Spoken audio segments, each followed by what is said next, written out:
This is the Hidden Killers podcast with Tony Brueski. Featuring author, psychologist, and daily contributor, Shavaun Scott. Investigators saying back to the defense, if you want to go talk to these people, go talk to these people now, all these years later.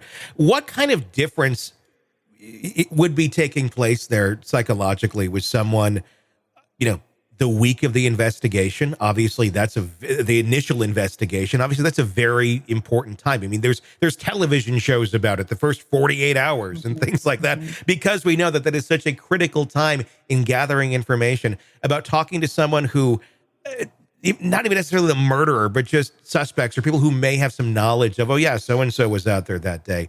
And then going and interviewing them today, all that was lost. I mean, how impactful is that to have lost all of that material? Yeah, it's really significant because memory changes, it evolves, it's malleable, and people are going to give a very different story in all likelihood, even if they're not intending to. Yeah. It's they've been influenced in all this time. That has to be a part of it. And there are such things as false memories too, where one can hear information. Can you explain that a little bit more in detail to try and understand what exactly like a false memory is, like an example of how that could change from back then to today? Yeah, there have been a lot of experiments with memory in the last 30, 40 years. And we used to think that it was sort of like a videotape in your head, that there was this recording of your life and things that happened, and people could just, stop and think about something and then recall this like watching a video and relay this. And that used to be a lot of how cases were tried, that memory by eyewitnesses was looked at as infallible. We know that that's not true now. There have been some interesting experiments where kids were told, this was by a psychologist named Elizabeth Loftus, who's very famous.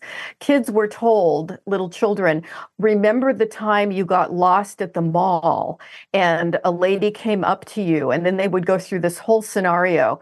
And a huge percentage of the kids, it was like at least half the kids, would then incorporate this story as if it had really happened. And they would come back years later and ask them, were you ever lost at the mall? And they would say, oh, yes. And it was just as if that this had been a real thing. And so we know there have been additional studies since then. That was the first big one where it was like, whoa, this kind of shook the world, of people who have been given material that they've seen in a movie or whatever, and then later on they were asked to recall, and they incorporated that into the memory. So we know that memory is very fallible, very flexible, and I think it's true for all of us. How interesting. I mean, obviously that was with kids being lost at the mall, who hadn't been lost at the mall. Exactly. But then they have that.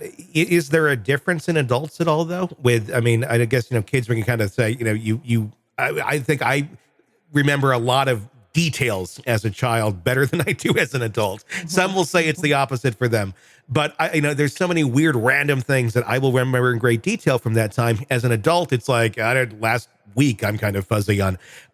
But is it different with adults or children? And how has that been applied in an adult fashion to see how that works as well? Yeah, it does work with adults, probably not to the same extreme as it does with children, but they've done a lot of research where adults are shown photos of people who look like a perpetrator, and just seeing the photos has influenced the way that they recall an event, even when it was clearly not the person who could be there, but they make mistakes just depending on what photos they're shown. So how reliable is that? Police lineups, things like that we've, seen over the years where they bring, all the people out and like it's number 1, 2, 3 or 4 or 5 or whatever. How accurate are those sort of exercises when it comes to identifying a possible suspect or perpetrator, or is it kind of more so, if you see the person and you really know, okay, I'm going to guess it's pretty easy, but if there's some question there and one person looks a little shadier than the other, is it more in our minds than to go pick the shadiest looking person, at least from our prism of view? Yeah, I think our minds fill in the blanks a lot, and it's unfortunate, but I think I know there have been quite a few cases where people have identified a perpetrator in a lineup, and then it turns out years later when we have DNA that they were wrong, even though they were really sure at that moment. Yeah. And so I think we all have to be aware that we're suggestible. Memory is malleable. It changes. It's influenced. Yeah. And certainly, watching news shows or documentaries or things that people may have seen over the years, it can change the way that they perceive things. So testimony from someone today who had their testimony taped over 10 years ago, really not at all the same thing. It's probably not going to be the same thing in many cases. Yeah, they're going to remember things differently, or remember things that didn't really happen, or not remember things that did. It's unfortunate. How often do people insert things into those memories where it's, this person told me this or that? I mean, is it smaller things that people kind of tend to be off on, of well, the restaurant looked like this or the layout was like this, or is it full blown conversations and big pieces of information that our memory can insert that really didn't take place? I think the memory is probably more prone to small details and things that were said that maybe weren't said. If it's an actual big event, I think an adult is probably going to be less likely to, have their mind fill in the blanks. But our minds are always filling in the blanks when we think about history, even when we think about what did I eat for breakfast yesterday? Well, we might fill in the blanks with what we usually eat for breakfast without realizing, oh no, I did something different yesterday. We were out of the bagels. I had toast instead or whatever. But I think that's just the way memory works. We're always filling in the blanks of the history. And our minds are trying to go, okay, here's what's logically, a perfect example would be one of those Mandela effects, if you will, Tiananmen Square, for example. So many people remember the man being run over. He wasn't run over. He climbed up onto the tank.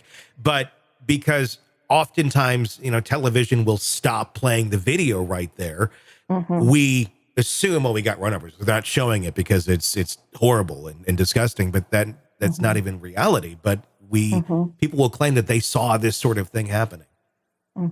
Yeah, it definitely is one of the problems with the human mind. It's not as sophisticated in many ways as we like to think it is. We have a lot of play with it. Sure. I mean, the Mandela effect is always a very interesting thing to talk about, where obviously it's about Nelson Mandela. People believe or had in memory that he died in prison. He did not. And that's where that comes. But there's so many other things. There's the idea that Sinbad was in a movie called Kazam or Shazam or something that never existed. And so many of the children of the 90s and 80s, I'm one of them, could swear to God we saw this movie or saw pictures of it. I thought it existed. Yeah. I mean, it's are those moments prime examples of our minds collectively filling in the blank, especially when it's a larger thing and you have populations all over the country or all over the world that are doing that same sort of thing because our minds are going to the same places? Yeah, I think that's exactly it. Yeah, you can find it within cultures where things become the dominant theme in the culture and everybody thinks that that's what happened. Yeah, very interesting. And then to not have all that information for the case itself. I think that the damage there is so understated in this case. It's crazy. Yeah, it's really sad because we want to see the guy have a fair trial and we want to know as much as we possibly can in all directions. And it's it's really a tragedy. Want to listen ad-free? Want advanced access to all of our interviews before anyone else? Become a True Crime Today Premium Plus subscriber on Apple Podcasts. You get every episode commercial-free. So you can binge on True Crime until you can binge no more. Search True Crime Today Premium Plus on Apple Podcasts now, or go to our podcast page and sign up now. More of the Hidden Killers podcast next.